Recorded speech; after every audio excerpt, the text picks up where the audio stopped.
जय श्री राम मित्रों, जय माँ भवानी। आप सभी का हृदय से स्वागत है रामायण राम कथा में। राम कथा सुनने और देखने वाले मेरे सभी प्रियजनों को मेरा कोटि कोटि प्रणाम। सभी माताओं बड़े बुजुर्गों के चरणों में मेरा कोटि कोटि प्रणाम। सभी साधु संतों ऋषि मुनियों के चरणों में मेरा कोटि कोटि प्रणाम। जय जय सीताराम।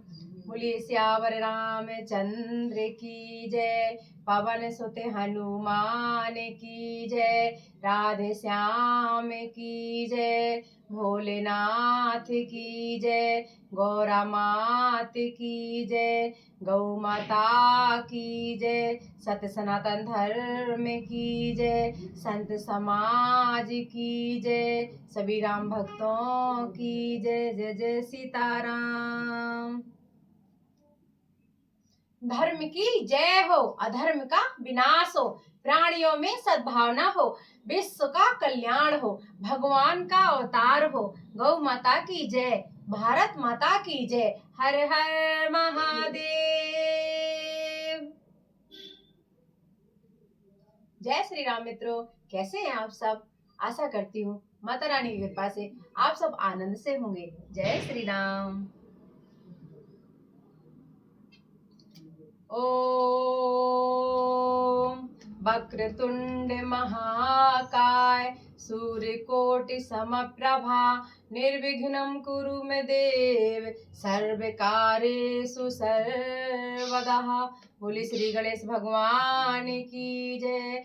रिद्धि सिद्धि मात की जय। जय जय सीताराम।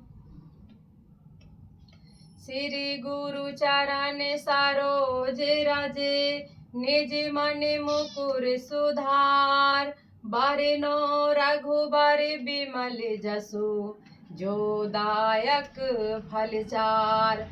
बुद्धिहीन तनु जानिके सुमिरो पवन कुमार। बल बुद्धि विद्या देहु मोहि हरहु कलेश विकार। सियावर रामचंद्र की जय।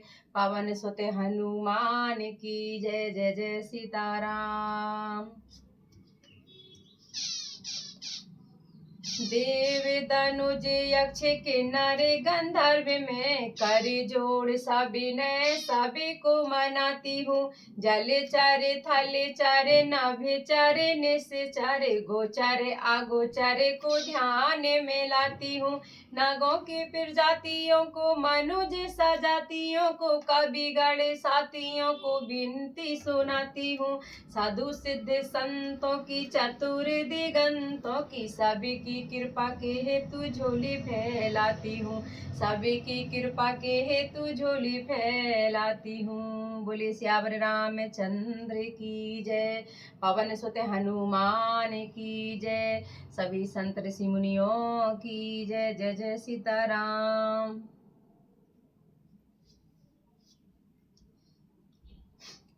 कथा शुरू हम करन लगे आइए वीर हनुमान। राम लखन सीता सहित हृदय बसो सुरधाम। सियावर रामचंद्र की जय। पवन सुत हनुमान की जय। जय जय सीताराम। आइए मित्रों, अब हम श्री रामायण जी का शुभारंभ करते हैं।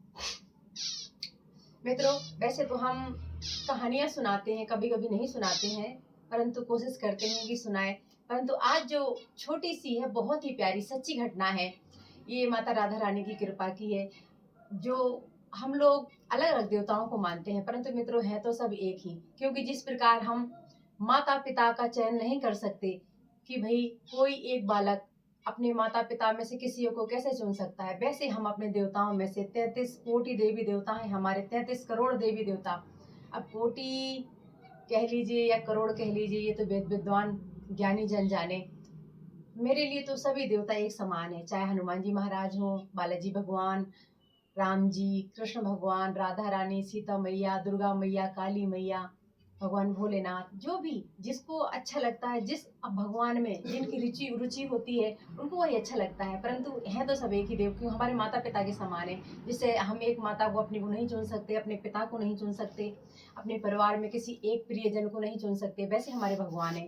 तो आज जो हम कथा सुना रहे हैं छोटी सी है, बहुत ही सच्ची वैष्णव जन के प्रेम की कहानी है, उनके सच्चे भाव की। तो रामायण के पहले ही हमने ये सुन लेते हैं। बहुत ही आनंदमयी कथा है, छोटी सी है, बड़ी नहीं है, ज्यादा समय नहीं लगेगा। इसके बाद हम रामायण कथा का शुभारंभ करेंगे।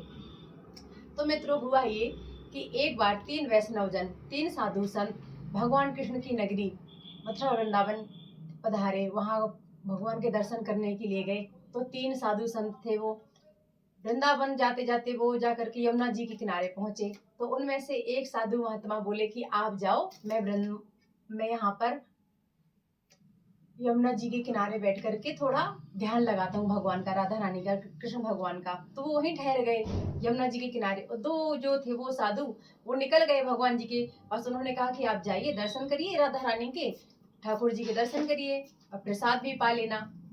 तो वो जो साधु थे ना 2, वो हंसी ठिठोली करते हुए बोले, एक दूसरे से मजाक करते हुए जा रहे थे। बोले, हम मंदिर से प्रसाद नहीं मांगेंगे, हम तो राधा रानी के मेहमान हैं, रिश्तेदार हैं, हम दूर से आए हैं, तो हम तो राधा रानी के रिश्तेदार ठहरे या फिर मेहमान हैं। ऐसे हंसी ठिठोली करते हुए जा रहे थे वो। अब वो साधु संत तो यमुना जी के किनारे भजन में, ध्यान में लग गए। अब वो आराम से जाते जाते अपने पहुंचे मंदिर में गए। शाम का समय हुआ, आरती वगैरह करी, और जो भोजन प्रसादी बढ़ती है तो उन्होंने मांगी नहीं, तो किसी ने दी नहीं, और उन्होंने भोजन भी नहीं करा। अब जो हंसी ठिठोली की बात थी उसमें वो भूल गए, और उन्होंने भी नहीं मांगा प्रसाद, और वो भूखे सो गए वहां जाकर के। अब रात का समय हुआ, तो राधा रानी ने, जो मुख्य पुजारी थे, उन्होंने पुजारी जी को सपने में जाकर के उनसे वार्तालाप की। उन्होंने पुजारी जी को स्वप्न दिया कि पुजारी, मेरे 2 भक्त आए हुए हैं बाहर से। उन्होंने भले हंसी ठिठोली में ये बात कही कि हम राधा रानी के मेहमान हैं, और हम मांग कर नहीं खाना खाएंगे, मांग करके प्रसादी ग्रहण नहीं करेंगे, और वो भूखे हैं, भूखे सो रहे हैं, और जा करके उन्हें अभी भोजन कराओ उठा करके, भले ही इतनी रात हो रही है। पुजारी जी अचानक से उठा, स्वप्न में उन्हें राधा रानी ने साक्षात स्वप्न दिया। पुजारी उठे, पुजारी ने रसोई बनाई, उन दोनों मेहमानों को ढूंढ करके परिचय सहित माता राधा रानी ने जो बताया, वैसे ही उसी प्रकार से उन दोनों भक्तों को राधा रानी के द्वारा बताया गया। पुजारी ने उन्हें ढूंढा, ढूंढ करके उन्हें प्रसाद करवाया। अब प्रसाद पवाने के बाद, खिलाने के बाद, वो पुजारी जाके सो गया। अब वो सोच रहे हैं प्रसाद पा करके कि हमने तो किसी से कहा नहीं था कि हम भूखे हैं, या फिर हम तो राधा रानी के मेहमान हैं और हम मांग कर नहीं खाएंगे। तो फिर पुजारी जी को कैसे पता चला कि हम भूखे हैं और हमें ही ढूंढ करके इतनी रात को भोजन कराया गया? वो सोचने कि राधा रानी की महिमा है, हमने जो मांगा नहीं, मन में ही तो सोचा था, परंतु माता रानी राधा रानी को ये सब, अब वो तो जगत की माता है, उन्हें क्या है ऐसा जो उनको उनसे छुपा हुआ है। वो ये सोच करके माता रानी के गुणगान करके, राधा रानी के गुणगान गाते गाते सो गए। अब वो सवेरे जब उठे तो देखा कि उनके सिरहाने पान रखा हुआ था, क्योंकि ऐसा कई जगह ऐसी होती है कि भोजन प्रसादी के बाद मंदिरों में अपने अपने नियम बनाए होते हैं। तो माता रानी ने, राधा रानी ने पान भी उनके, जब वो उठे तो उन्हें ऐसा स्वप्न आया कि राधा रानी को बिना ही कुछ कहे जो हमने बोला था वो माता रानी ने जान लिया। और माता रानी के मतलब उन्होंने जैसा कहा था कि भाई हम राधा रानी के भाई यहाँ पर मेहमान है, हम मांग कर नहीं खाएंगे, तो उन्हें ऐसा स्वप्न आया उन दोनों भक्तों को, दोनों वैष्णव जनों को, कि भाई राधा रानी ने उन्हें सपने में आकर के कहा कि तुम मेरी नगरी में आए हो, और तुमने जब ऐसा कहा कि हम राधा रानी के मेहमान है, हम मांग कर नहीं खाएंगे, तो सोचो तुम मेरे दरबार में आए हो, मेरे यहाँ पर आए हो, मैं तुम्हें भूखा कैसे सोने दूंगी? अभी तो तुमने बिना मांगे ही मैंने तुम्हें भोजन खिलाया है, अब तुम भोजन करने के बाद पान भी खाओ, वो तुम्हें तुम्हारे पास ही मिलेगा। उनके सिरहाने जब वो जागे तो उन्हें ऐसा सपना, पूरा का पूरा सपना याद रहा उन दोनों भक्तों को, और उठे तो देखा तो सिरहाने पान का बीरा रखा हुआ था, जो भोजन करने के बाद अक्सर कई जगह पर खाया जाता है। मीठे के तौर पर। जब उन भक्तों को अपने स्वप्न की बात स्मरण आई, याद आई, तो भक्त है ना बहुत ही निर्मल भाव से राधा रानी के चरणों में बार बार नतमस्तक होकर के रानी के गुणगान गाने लगे। और उन्होंने बहुत ही सुंदर भाव से माता रानी को बारंबार प्रणाम किया और माता रानी के गुणगान गाए। और उन्होंने कहा, हे माता रानी, आपसे कोई बात नहीं छुपी। हमने तो मजाक मजाक में ये कह दिया था कि हम तो राधा रानी के मेहमान हैं, हम मांग करके भोजन नहीं खाएंगे। और आपने तो सच में बिना कहे ही हमारे हृदय की बात जानकर भोजन के साथ साथ आपने बीड़ा भी हमें खिलाया। आप धन्य माता रानी, हम तो आपके चरणों के सेवक हैं। इस प्रकार से उन्होंने हजारों लाखों करोड़ों बार माता रानी के गुणगान गाए, माता रानी के चरणों में शीश नवाया। माता रानी के गुणगान करते करते वो मंदिर में अपनी पूजा और अपना जीवन बिताने लग गए। तो मित्रों, ऐसी है माता रानी, राधा रानी। हमारे देवी देवता इतने प्यारे हैं, इतने निर्मल, इतने कोमल हैं कि हम चाहे कुछ भी करें, कुछ भी, परंतु अगर हम सच्चे हृदय से बुरे कामों की माफी मांगे माता रानी देवी देवताओं से, देवताओं तो हमें वो अपना लेते हैं। ऐसे हमारे भगवान, ऐसी है माता रानी की महिमा, ऐसी है राधा रानी की महिमा, कृष्ण भगवान की महिमा। तो बोले श्री कृष्ण भगवान की जय, राधा रानी की जय, जय जय सीताराम। आइए मित्रों, हमने छोटी सी प्रेम भरी, भक्ति से भरी कथा को आपको सुनाया। आप कोई बताते नहीं है कि आपको कहानी कैसी लगी, आप लोग सुनते नहीं हैं, जो भी हो राम जाने, परंतु आप जरूर बताइए कि आपको ये सुंदर से भावों से भरी छोटी सी कथा आपको कैसी लगी। और मित्रों, आप सब रामायण अवश्य सुना करिए, अपनी कृपा मुझ पर जरूर बनाए रखिएगा, आशीर्वाद बनाए रखिएगा, क्योंकि आप सब अपनों के बिना इस संसार में, देवी देवताओं के प्रेम के बिना, पूजा पाठ के बिना कुछ भी नहीं है। तो मित्रों, आप सब मेरे परिवारजन है, मेरे प्रियजन है, मेरा परिवार है, तो आप सब अपनी कृपा बनाए रखें। जय जय सीताराम। मित्रों, यहाँ से मास पारायण 16वां विश्राम, नवाहन पारायण 4था विश्राम का शुभारंभ हो चुका है। श्यामल गौर किशोर बरे, सुंदर सुषमाएन, शरद सर्वेरी नाथ मुखे, शरद सरोरुह नैन, मंगल भवन अमंगल हारी, द्रवहु सो दशरथ अजिर बिहारी। श्याम और गौर वर्ण है, सुंदर किशोर अवस्था है, दोनों ही परम सुंदर और शोभा के धाम है।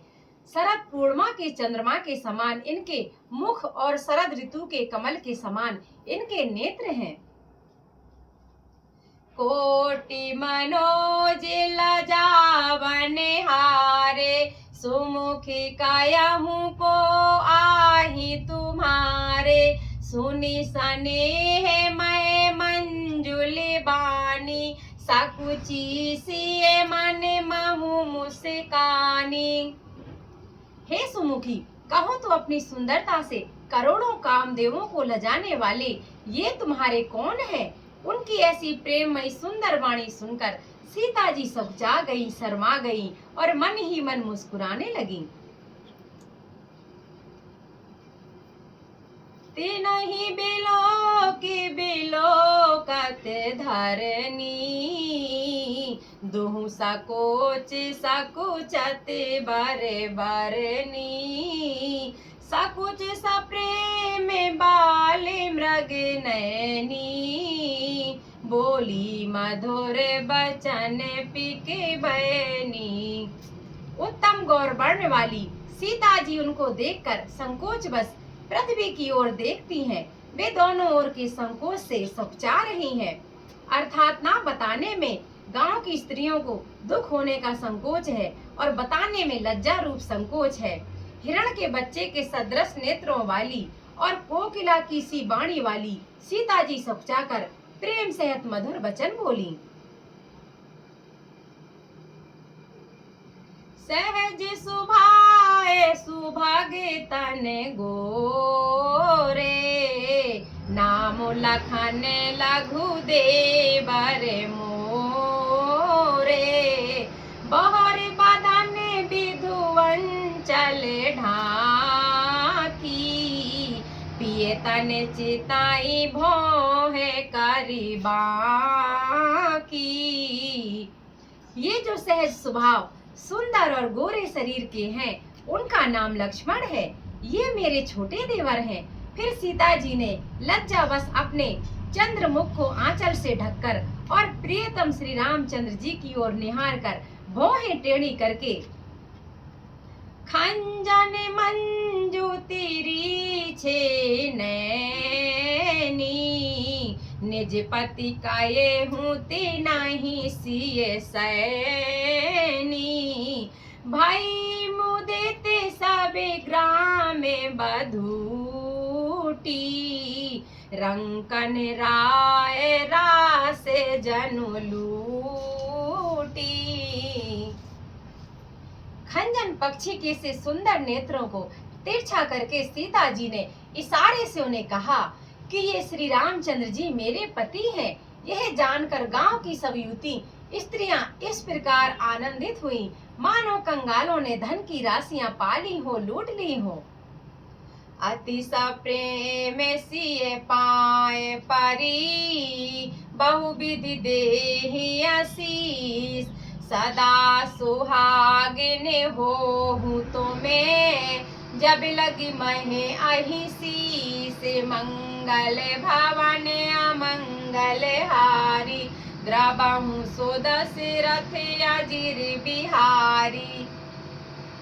वे अत्यंत प्रेम से सीता जी के पैरों को पकड़कर बहुत प्रकार से आशीष देती है, शुभ कामना करती है कि जब तक श्रेष्ठ जी के सिर पर पृथ्वी रहे तब तक तुम सदा सुहागनी बनी रहो। पार्वती समय पति प्रिय हो,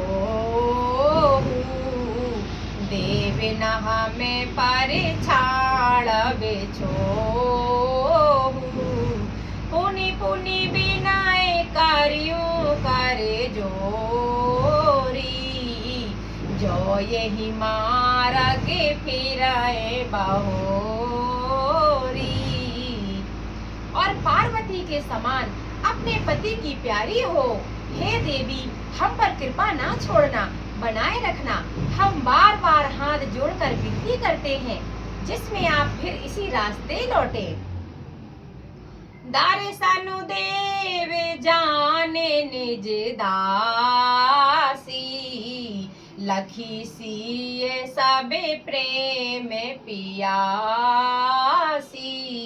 मधुर बचन कहीं कहीं पर तोसी, जनु कुमुदिनी को मुदि पोसी।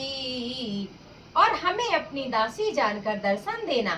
सीता जी ने उन सबको प्रेम की प्यासी देखा और मधुर वचन कह कहकर उनका भली भांति संतोष किया, मानो चांदनी ने कुमुदनियों को खिलाकर पुष्ट कर दिया हो। तावही लखन रघुबर रुखे जानी, पूछे मगुलो घने मृदुबानी,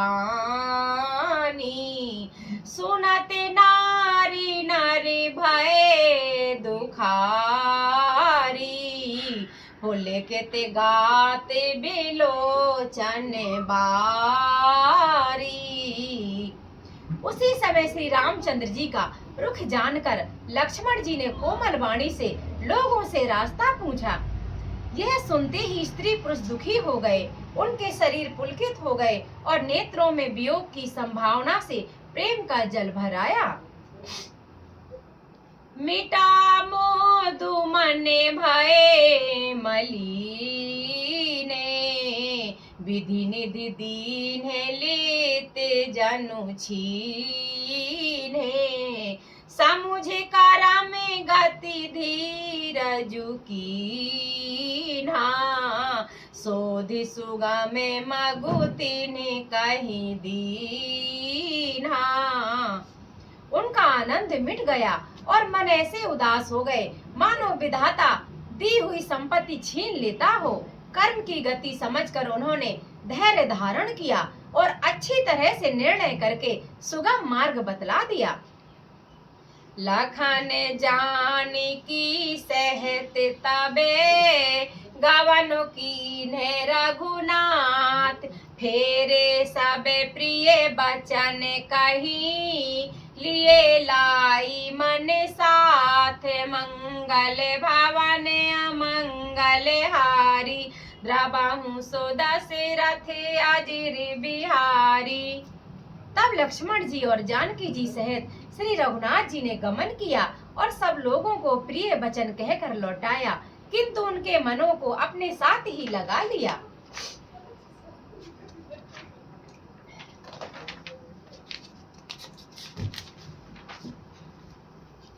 फिरत नारी नरे अति पछताही, देहि दोष देहि मन माही, सहत विषाद परस पर कायाही, विधि कर तबे उलटे सब आयाही।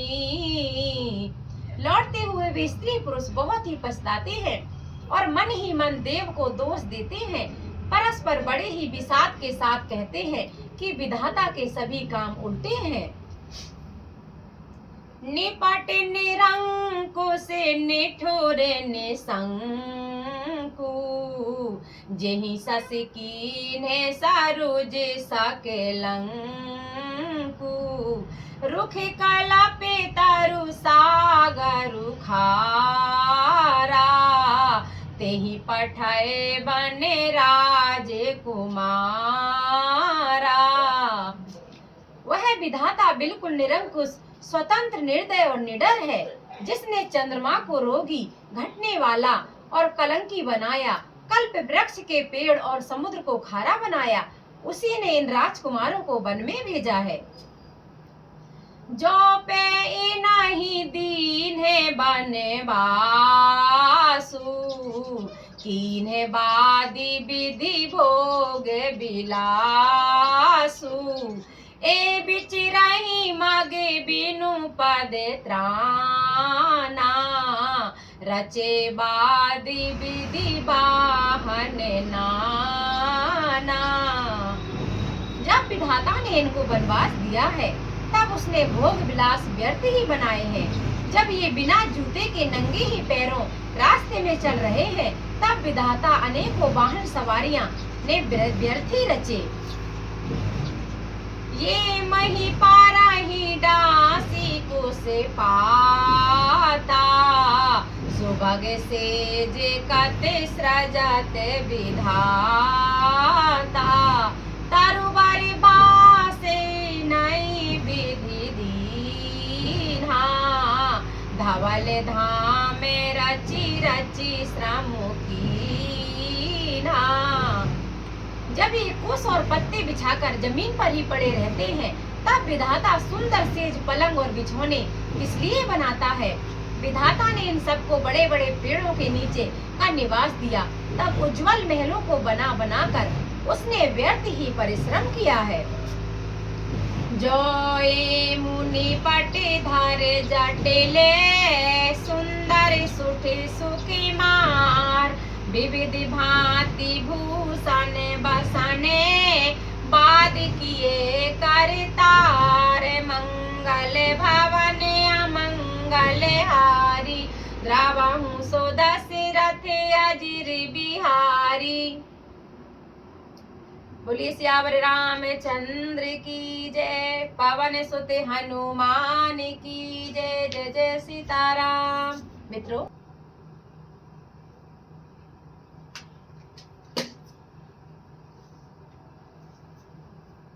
आइए मित्रों, अब हम श्री रामचंद्र जी की आरती करेंगे।